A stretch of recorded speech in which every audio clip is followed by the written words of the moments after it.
On part en Turquie chez Marie-Rose Coro, qui est conseillère des Français de Turquie. Bonjour Marie-Rose.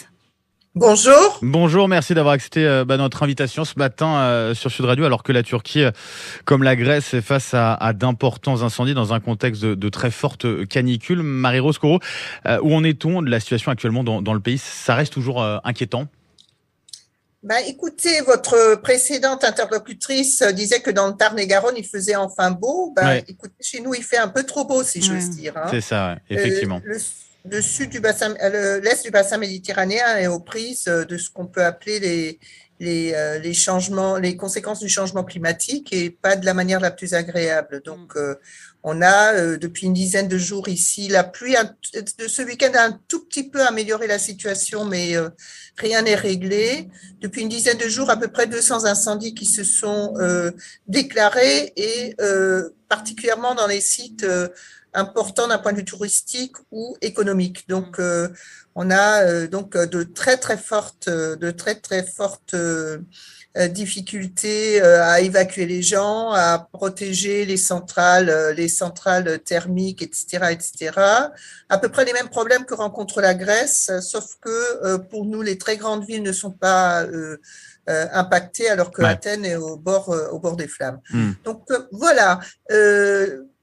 Voilà ce qui se passe en ce moment. Les foyers ne sont pas maîtrisés. La situation s'est un tout petit peu détendue, mais on attend de nouvelles fortes vagues de chaleur qui ne vont pas arranger les choses. Du côté des autorités turques, c'est plutôt bien géré ces incendies ou c'est compliqué? Quelle est l'opinion de la population, ce que vous ressentez au niveau de la Turquie en ce moment?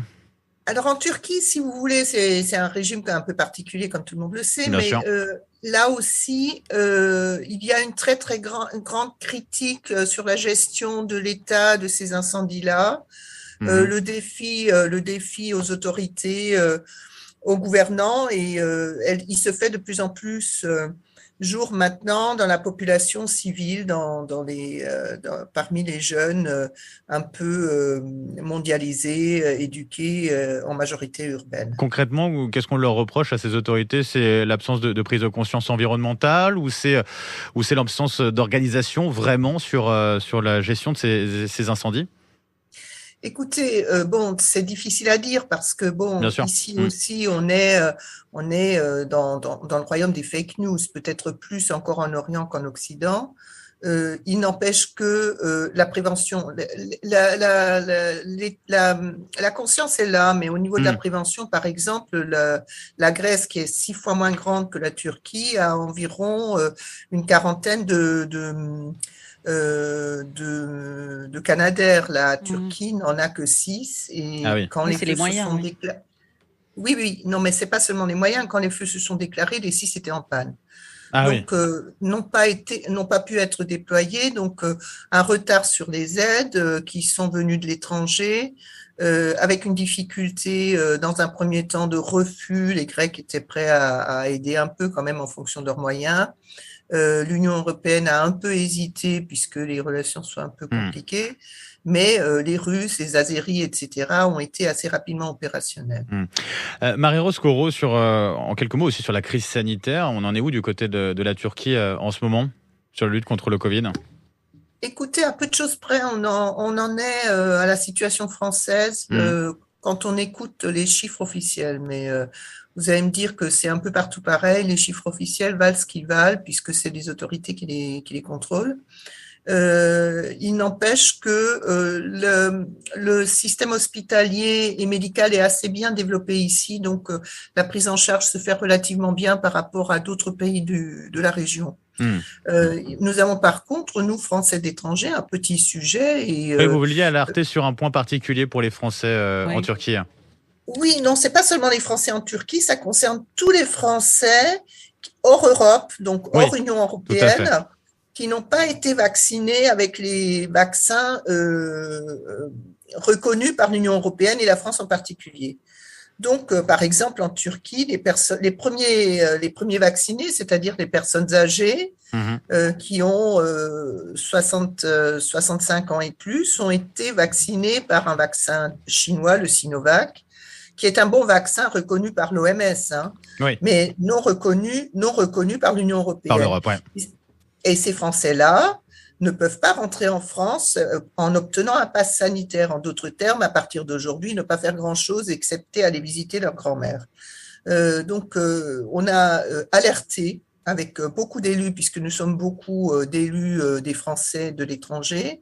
Nous avons alerté les autorités françaises. La réaction du ministère a été très, très longue et la situation n'a été que très, très partiellement débloquée, puisque peuvent accéder maintenant et obtenir un pass sanitaire les gens qui sont vaccinés, soit par Pfizer ou un autre, Pfizer pour ce qui concerne la Turquie, mais pour d'autres pays, d'autres vaccins reconnus par l'Union européenne.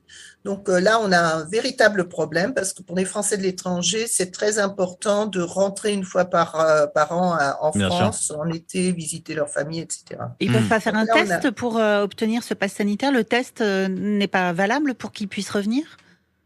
Si, vous pouvez prendre un test, mais c'est comme les non-vaccinés en France, c'est-à-dire que vous le reprenez toutes les 48 heures ou alors maintenant 72 heures depuis ce matin, si j'ai tout bien compris. C'est ça. Ouais. Marie-Rose Corot, on vous rappellera, si vous le voulez bien, d'ici la fin de l'été pour avoir un petit côté peut-être plus léger sur la Turquie aussi, pour voir un petit peu ce qu'on peut visiter là-bas pour nos auditeurs qui ont prévu de s'y rendre un jour. Merci en tout cas. Volontiers. Merci infiniment. Merci en tout cas d'avoir été avec nous déjà ce matin sur Sud Radio et pour toutes ces informations, que ce soit du côté des incendies, du côté aussi de la crise sanitaire et cette alerte que vous avez lancée. On en parlera peut-être juste après 9h dans le débat. Est-ce qu'il nous reste 30 secondes pour que je lance un appel sur une collecte que nous organisons? Très rapidement, allez-y, bien sûr. Allez-y, rapidement, Marie-Rose Corot. Nous avons ici une association qui s'appelle l'Union française à Istanbul, qui organise des collectes, autant matérielles, c'est un peu difficile, mais que financières, parce qu'il manque du matériel sur le front des incendies, c'est-à-dire des gants, des lampes, des casques. Et pour tout renseignement, vous pouvez vous adresser donc à Union française UF Istanbul @gmail.com. Eh ben c'est noté en tout cas. Merci beaucoup Marie-Rose Corot. Merci de votre accueil. Merci à vous et très belle journée bien sûr. Allez, 8h58, on file dans un instant les infos et puis à suivre bien sûr le débat.